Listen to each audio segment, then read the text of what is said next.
Malcolm Davis stood on his front lawn facing an angry neighbor, his face red with rage. "I'm calling the police to arrest you," the man shouted and pointed at Malcolm, "that you don't belong in this neighborhood."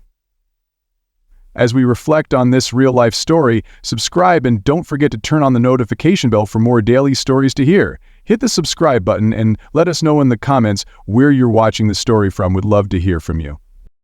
Malcolm Davis, a black man in his early 40s, stepped out of his car onto the pristine driveway of his new home in a predominantly white neighborhood.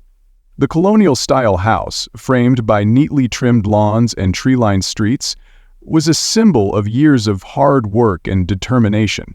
As Malcolm began unloading boxes from his car, he took a deep breath, letting the crisp autumn air fill his lungs. This was a fresh start, a dream realized, but he couldn't shake the feeling of being watched. The neighborhood was eerily quiet, save for the rustling of leaves and the occasional bark of a distant dog. As Malcolm carried a box toward the front door, he noticed movement from the corner of his eye. A curtain twitched in the window of the house across the street, and for a moment he caught the outline of a face before it quickly disappeared. He paused, letting the box rest on his hip, and offered a polite wave in the direction of the house. There was no response. Undeterred, Malcolm continued unloading, organizing his belongings with practiced efficiency. However, the subtle signs of unease around him were impossible to ignore. Every now and then he would catch a glimpse of a neighbor peeking through their blinds or hear hushed voices drifting across the yards.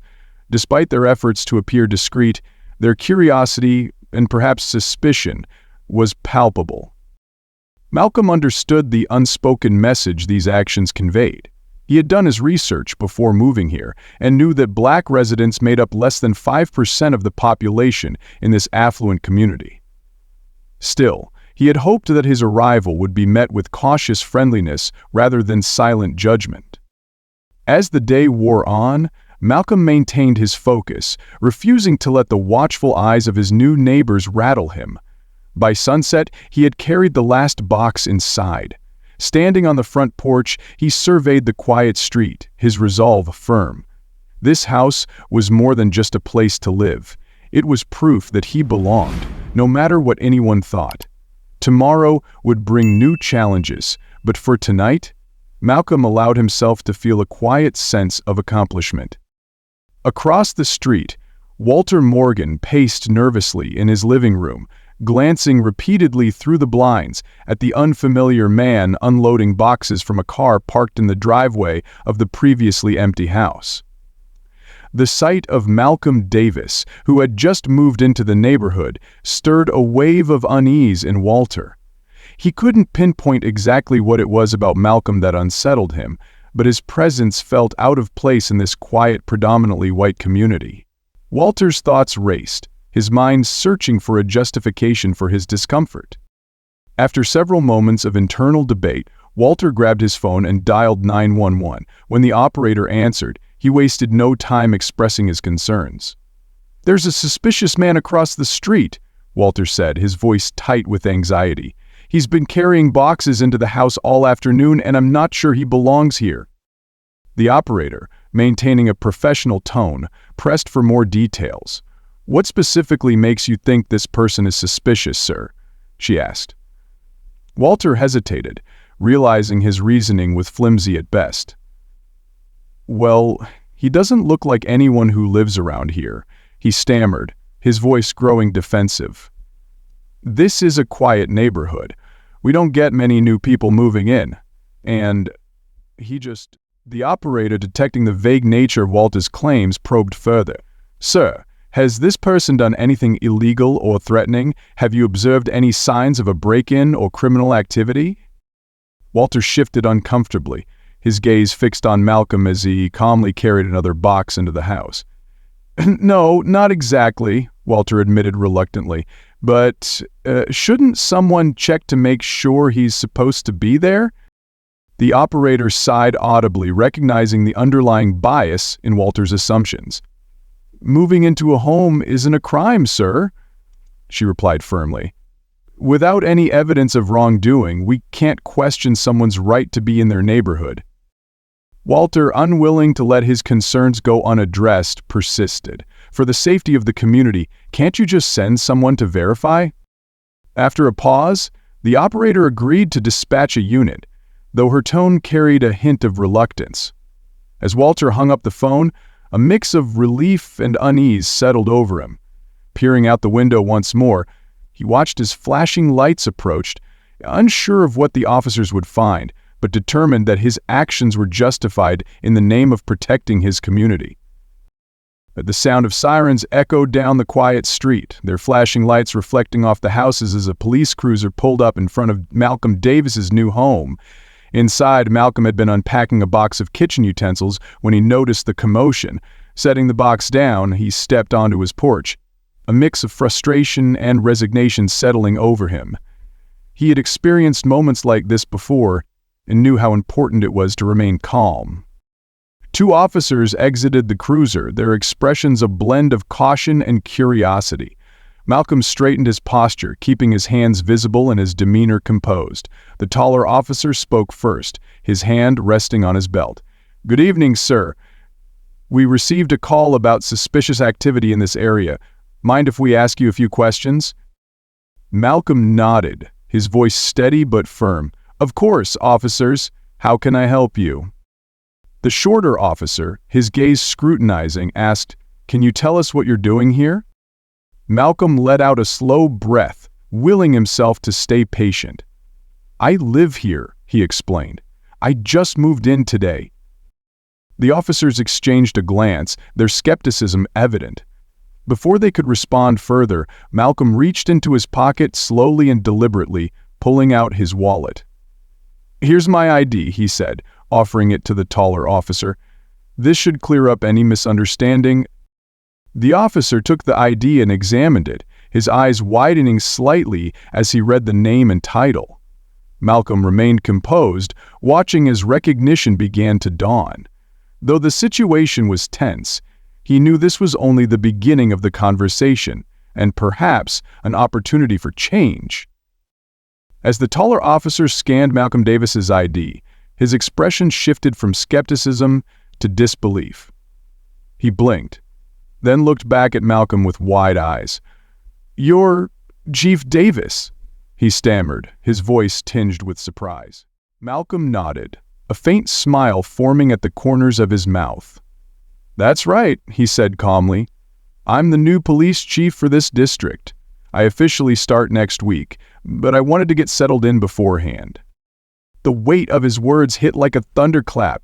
Both officers straightened their postures immediately, their demeanor shifting from cautious authority to uncomfortable embarrassment. The shorter officer's face flushed as he quickly handed back Malcolm's ID. "I'm so sorry, Chief," he mumbled, his voice thick with unease. Before Malcolm could respond, a voice from across the street broke the moment. Walter Morgan, the neighbor who had called 911, stepped out of his house, his face pale and his movements hesitant. "Wait, you're the police chief?" he asked, his tone laced with disbelief. Malcolm turned to face Walter directly, his expression firm but composed. "Yes, I am," he replied evenly. "And I'm also your new neighbor." The realization swept over Walter like a tidal wave, leaving him visibly unsettled. His gaze dotted between Malcolm and the officers, his assumptions unraveling before him. The atmosphere shifted palpably. What had begun as a confrontation now teetered on the edge of an uncomfortable reckoning. For Malcolm, it was a familiar dynamic, but one that carried the potential to spark a much-needed change in perspective. Standing on his front lawn, Malcolm Davis faced the small crowd of neighbors that had gathered, their expressions a mix of curiosity, guilt, and unease. With a steady voice and calm demeanor, he began to speak, addressing the tension that hung in the air. "I know this isn't the introduction any of us expected," Malcolm said, his gaze sweeping across the group. "But I want to take this moment to share something important. As a black man, I've experienced racial profiling more times than I can count. It's exhausting and frustrating to constantly prove that I belong, whether in a neighborhood, a workplace, or anywhere else. The crowd listened in silence, some looking away while others met his eyes. Malcolm continued, his tone firm but empathetic. I moved here because I believe in building communities where everyone feels safe and valued. That starts with understanding and confronting our assumptions. He spoke briefly about his plans as the new police chief to foster inclusivity and trust, emphasizing community, engagement, and dialogue. Change isn't easy, he concluded, but it's necessary, and it starts with each of us. His words lingered in the air, leaving the neighbors visibly reflective. In that moment, Malcolm turned a confrontation into an opportunity for growth and understanding. Tom Wilson stood at the edge of the crowd, his face a storm of conflicting emotions as Malcolm Davis's words hung in the air. He had spent the past day watching Malcolm with suspicion, allowing his biases to dictate his assumptions. Now, hearing Malcolm speak with such poise and conviction, Tom felt the weight of his actions pressing down on him. His gaze flickered between Malcolm and the gathered neighbors, some of whom were nodding in agreement with Malcolm's call for understanding. Tom's own discomfort grew as he grappled with the truth. His fears had been unfounded, rooted more in prejudice than any real threat. The man he had judged so harshly wasn't just his new neighbor. He was the community's new police chief, a leader who had extended empathy even in the face of Tom's hostility. When Malcolm turned to him, extending his hand in a gesture of reconciliation, Tom froze. The gesture was simple, but its meaning was profound. He hesitated, his mind racing with excuses and justifications, but deep down, he knew he had been wrong. After a long pause, Tom stepped forward and clasped Malcolm's hand. The handshake was brief but firm, a small yet significant step toward understanding. "I'm sorry," Tom said quietly, his voice barely above a whisper. Malcolm gave a small nod, his expression one of calm reassurance. "Let's work together to make this neighborhood better for everyone," he replied. As the neighbors looked on, the moment marked the beginning of a potential transformation not just for Tom, but for the entire community. It was a tentative step, but one that carried the promise of progress. Malcolm Davis's appointment as the new police chief became a catalyst for change within the neighborhood and beyond. His calm and decisive handling of the confrontation led to difficult but necessary conversations about biases and inclusivity. Residents who had once avoided such topics began attending community meetings, eager to voice their concerns and listen to others' perspectives. At the precinct, Malcolm introduced bias training and community engagement programs, encouraging officers to examine their assumptions and build trust with residents. While some officers and neighbors embraced the shift, others resisted, clinging to old habits and prejudices. Yet Malcolm remained undeterred, focusing on the small but meaningful victories, a neighbor offering a genuine smile, an officer acknowledging their unconscious bias, or a meeting where voices were heard without judgment. The once guarded neighborhood began to change, albeit slowly. Conversations replaced suspicion, and new connections started to form. Though challenges remained, Malcolm's vision of a community rooted in trust and inclusivity began to take shape, one step at a time. Malcolm Davis's leadership quickly became a driving force for positive change in the neighborhood and the broader community. He implemented community engagement initiatives aimed at fostering open dialogue between residents and law enforcement. These programs encouraged neighbors to share their experiences and concerns, building trust and understanding where there had once been tension. Malcolm's emphasis on collaboration extended to individuals like Tom Wilson, who reluctantly joined a newly formed community advisory board. Despite initial hesitation, Tom's involvement marked a significant step toward reconciliation and mutual understanding. Their discussions, though sometimes challenging, became a space for candid conversations that revealed the deep-seated biases and fears that had long gone unaddressed. Through his work, Malcolm demonstrated the power of patience, empathy, and persistence. He focused on creating tangible changes, organizing town halls, encouraging officers to engage with residents on a personal level, and promoting training to address implicit bias. These efforts slowly began to reshape the neighborhood into a safer and more inclusive place. While the journey was far from over, each small step, like Tom's active participation, was a testament to the impact of Malcolm's vision. His leadership offered a path forward, proving that real change begins with listening, understanding, and taking action. Under Malcolm Davis's leadership, Oak Lane began to undergo a quiet but meaningful transformation. His initiatives sparked conversations that had long been avoided, encouraging residents to confront their biases and work toward a more inclusive community.